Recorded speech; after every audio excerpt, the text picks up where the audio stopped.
పైసలు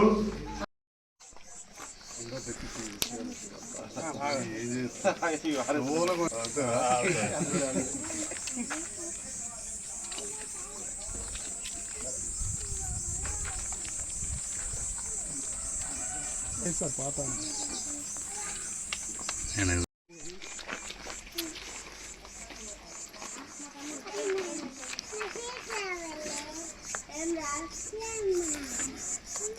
బియ్యం కూడా వస్తాయి. బిడ్డ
బీర్పూర్ మండల కేంద్రంలో ఈరోజు నరిబెట్ట రజిత మహేశ్వర గృహ ప్రవేశానికి కుటుంబ సభ్యులు ఆహ్వానించారు. ఆ సందర్భంలో ఇక్కడ అందరూ కూడా పెద్దలు రామచంద్రరావు గారు, స్థానిక సర్పంచ్ హరీష్, ఉప సర్పంచ్ గారు, వార్డు మెంబర్లు, అదేవిధంగా చైర్మన్ గారు శ్రీనివాస్, వివిధ గ్రామాల సర్పంచ్లు అందరూ కూడా రావడం జరిగింది. ఈ గ్రామ పెద్దలందరూ కూడా వచ్చారు. అందరికీ ధన్యవాదాలు. ముఖ్యంగా మా మహేష్కు, అదేవిధంగా రజితకు, వారి కుటుంబ సభ్యులకు నూతన గృహప్రవేశ సందర్భంలో శుభాకాంక్షలు తెలియజేస్తా ఉన్నాం. జగిత్యాల నియోజకవర్గానికి గౌరవ ముఖ్యమంత్రి గారు 3,500 ఇందిరమ్మ ఇల్లు ఇచ్చారు. అందులో 2,300 ఇళ్ళు కడతా ఉన్నారు. నియోజకవర్గంలో అత్యధిక ఇళ్ళు 106 ఇళ్ళు రేచిపల్లికి ఇస్తే బీర్పూర్కు 104 ఇళ్ళు ఇవ్వడం జరిగింది. దాంట్లో 55 ఇళ్ళు చెత్తు స్థితికి రావడం అనేది చాలా సంతోషకరమైన విషయం. ఎవరైతే బేస్మెంట్ కడుతున్నారో వారందరూ కూడా ₹1,00,000, గోడలు పెట్టగానే ఇంకా 1,00,000, చెత్త పడగానే ₹1,40,000 వస్తున్నాయి. ఈ రకంగా పూతలైన తర్వాత కొద్ది సమయం పట్టినాన్ని మిగతా ₹1,40,000 ఇస్తున్నారు. మరి ఆ కాలం ఇందిరమ్మ రాజ్యంలో ఇల్లు వచ్చినాయి. తర్వాత 89 నుంచి 94 మధ్యలో అప్పుడు ఇక్కడ రత్నాకరరావు గారు శాసనసభ్యులు, చొక్కారావు గారు ఎంపీ ఉండే, మా అన్న అప్పుడు జెడ్పీటీసీ, అప్పుడు కూడా చాలా ఇల్లు రావడం జరిగింది. మళ్ళీ ఇప్పుడే వస్తున్నాయి. మధ్యలో కొన్ని బీడీ కార్పొరేషన్ ఇల్లు రాజేశం గౌడ్ గారు మా గ్రామస్తులను గర్వపడుతూ ఉన్నా, ఇండ్ల మంత్రిగా ఉన్నప్పుడు కూడా ఇండ్లు వచ్చాయి. ముందు ఈ మధ్యలో కూడా ఇక్కడికి పోతే అప్పుడు రాజేశం గౌడ్ గారి కార్యకాలంలో కూడా వచ్చాయని చెప్పారు. ప్రైవేట్ల కొన్నప్పుడు మళ్ళీ ఈ ప్రభుత్వం వచ్చాక ఇండ్లు రావడం జరుగుతూ ఉంది.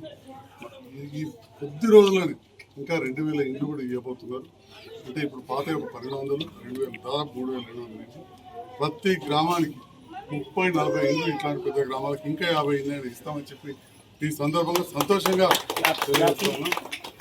గౌరవ మంత్రివర్యులు పొంగులేటి శ్రీనివాసరెడ్డి గారు అనుక్షణం దీన్ని పర్యవేక్షించుకుంటూ, నిధులు పైసలు అనుకున్నవి లేవు మనకు తెలుసు. ఎందుకంటే పోయినసారి కూడా మనమే ఎన్నో పథకాలు తెచ్చినాం, ఖర్చు అయినాయి, అప్పులైనవి. అప్పు కడుతూ కూడా దీనికి ప్రత్యేకంగా వారు నిధులు సమకరిస్తున్నారు. కొన్ని హౌసింగ్ బోర్డు నుంచి కావచ్చు, బోర్డు నుంచి కావచ్చు, లోన్స్ తీసుకుని చేస్తున్నారు.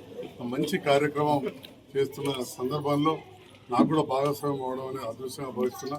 అందుకే ముఖ్యమంత్రి గారు కలిసి పనిచేయాలనగానే కలిసి పనిచేస్తున్నాం.